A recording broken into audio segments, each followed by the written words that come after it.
correction de la C1 voyage à Toronto faite en pratique, c'est-à-dire en aide à l'apprentissage en équipe, équipe D du groupe 222. Voilà. Alors, j'aurais aimé vous présenter ma première correction de votre démarche, mais il y a eu un bug et le son n'était pas enregistré. Je dois donc le faire sur la... Ce que je vais vous présenter, c'est la deuxième fois que je regarde. Donc, il y a déjà les annotations, malheureusement. Donc, la première chose que j'avais remarqué, c'est qu'il manquait le titre, mais je dois te dire que lorsque je regarde une démarche, d'abord, ce que j'essaye de voir, c'est si je vais être capable de corriger facilement, c'est-à-dire de suivre le raisonnement. Et quand je regarde votre démarche à vous, ben, je vois que c'est clair, hein? Les intertitres sont mis en évidence. Les résultats intermédiaires sont aussi également mis en évidence. C'est très bien.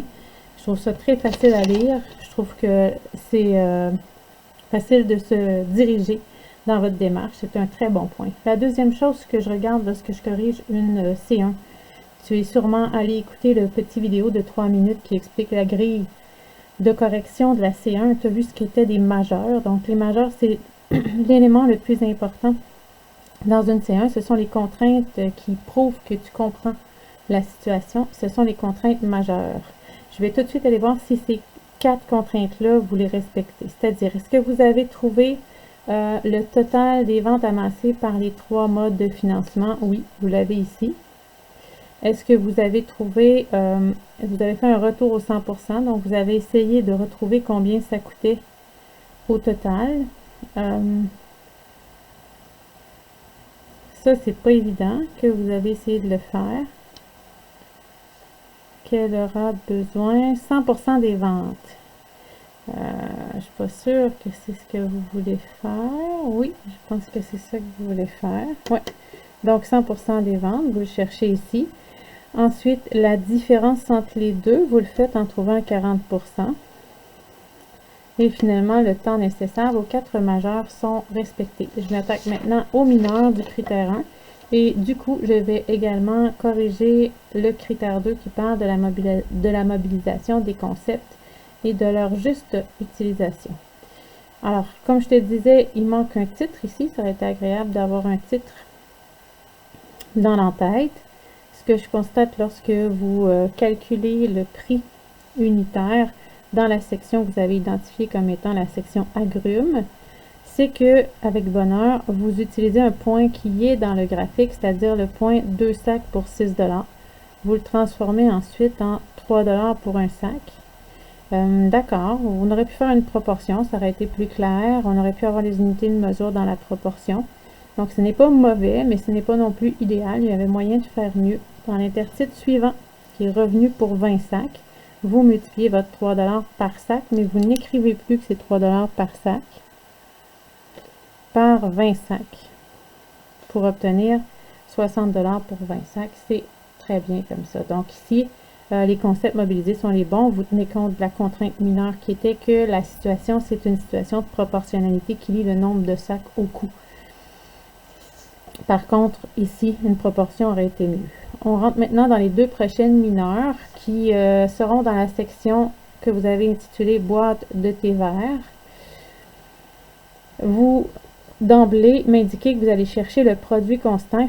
C'est vraiment bien et vous validez que ce produit est vraiment constant là avec les paires de nombres que vous avez. Super bien, c'est une validation. J'aurais aimé que vous précisiez que vous faites ça parce que c'est une situation de variation inversement proportionnelle. Je ne l'avais pas nommé en classe, donc il n'y a pas de pénalité pour ça. Par contre, dès que vous admettez qu'il s'agit d'une variation soit proportionnelle, soit inversement proportionnelle, ce serait une bonne idée de le spécifier dans votre démarche. Vous m'indiquez, donc le premier intertitre, c'était produit constant. Le deuxième, c'était prix pour 32 boîtes. Vous avez de la misère avec le pluriel, hein, des boîtes. Quand il y en a 32, quand il y a 20 sacs, ça prend des S à ces trucs-là. Alors, vous faites la division, vous trouvez 30 $ pour 32 boîtes. Et là, il y a un problème. Donc,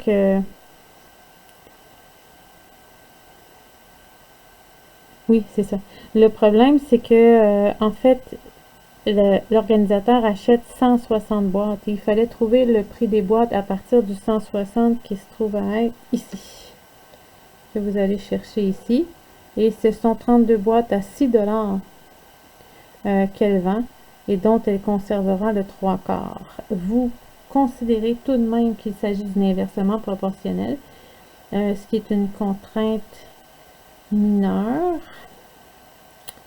Et vous, par contre, votre coût, non, c'est pas une mineure comme ça. Je réfléchis à voix haute, là.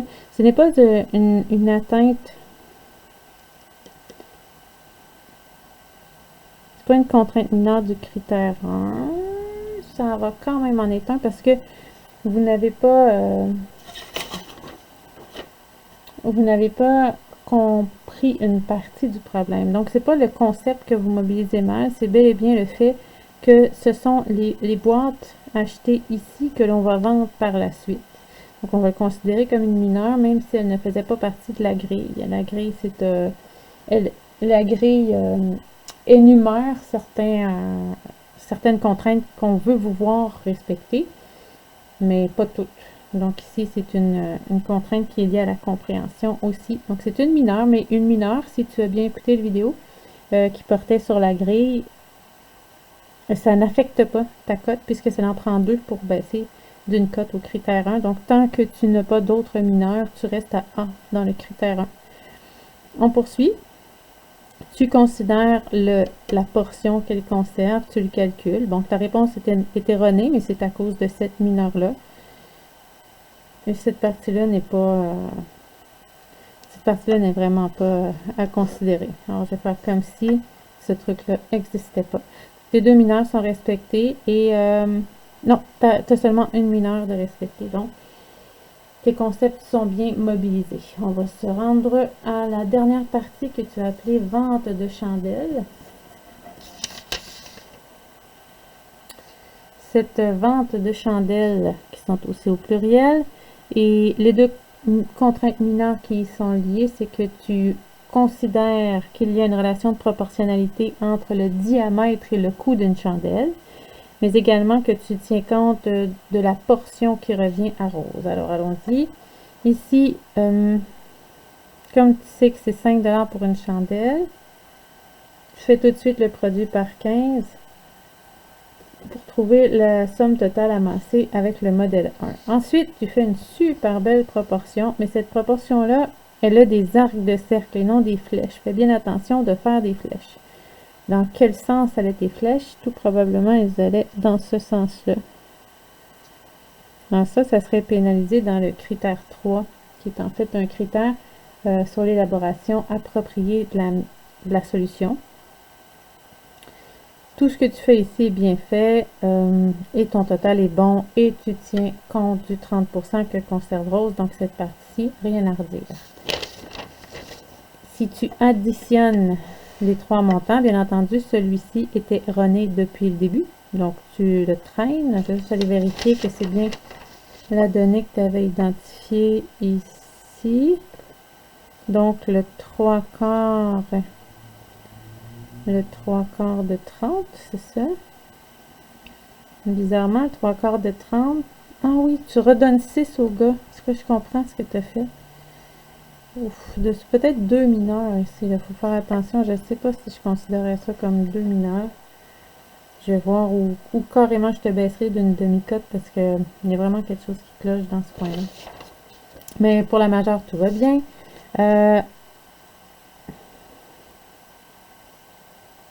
Ceci, je ne le comprends pas. Tandis que cela, je le comprends. Hein? Tu l'as fait ici.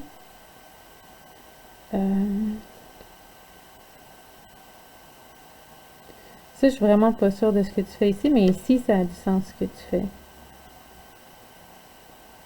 Donc, tu fais un retour au 100%.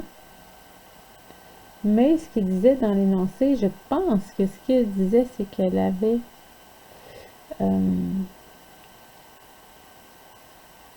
non, c'est ça. Il a ramassé 60%, donc ça, c'est bon. Mais tu n'as pas ton lien multiplicatif, tu seras donc pénalisé au critère 3. Je suis pas d'accord avec ce qui est marqué ici. Par contre, je suis pas d'accord que ça serve à quelque chose.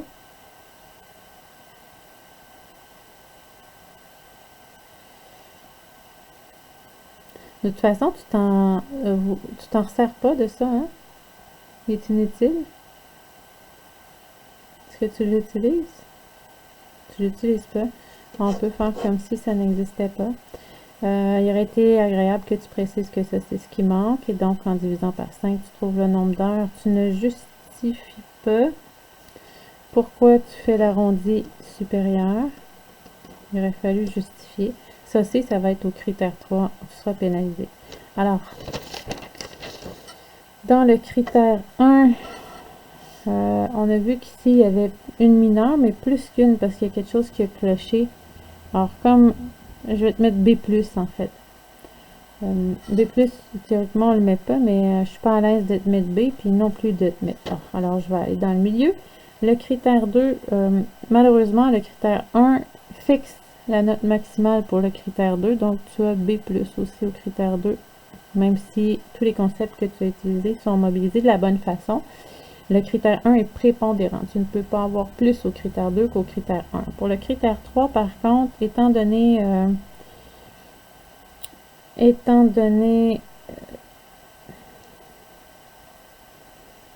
fait, il n'y a pas grand chose à dire sur ton critère 3. Il y a le lien multiplicatif ici qui manquait, puis la justification. Je pense que c'est pas mal tout ce qui manquait pour ton critère 3. Mais j'ai envie de mettre également on dit avec parce que c'est en aide à l'apprentissage, mettons C. Allons-y pour que tu t'en rappelles. Ce qui va faire 36 plus 36, 72 plus 12, 84. Alors, seulement faire attention aux trucs mentionnés pendant la correction pour ne pas répéter les petites erreurs lorsque tu feras ta C1 d'étape. Bravo pour le travail.